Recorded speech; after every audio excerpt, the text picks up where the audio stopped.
مرحبا أستاذ عبد المنعم. اهلا وسهلا. أهلا بيك. اليوم صار لنا 3 أيام نسوي لك عملية مو؟ اي سويت ايام. هسه صحتك شلونها؟ الحمد لله حلو. الحمد لله كلش زين. أكلك شلونه؟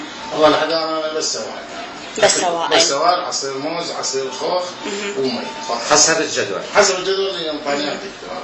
الاسبوع الماضي اجريت الفحوصات كامله، حولني الدكتور بالمختبرات، ظهرت النتائج جدا زينه.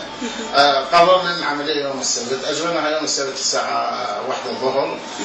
طلعت من البنش تقريبا الساعه 4:15. عملية شنو سويت؟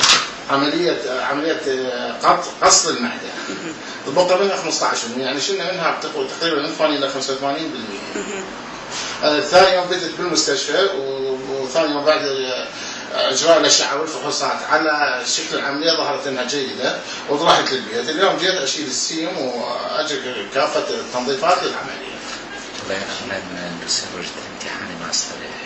يقولون بعد 2-3 عندك امتحان ماجستير. ايوه امتحان ماجستير بجامعة. يلا بالموفقية ان شاء الله. راح اضطر اسافر بكره لبغداد، ومن بغداد اجي امتحان للدكتور ان شاء الله الاسبوع الجاي. ان شاء الله.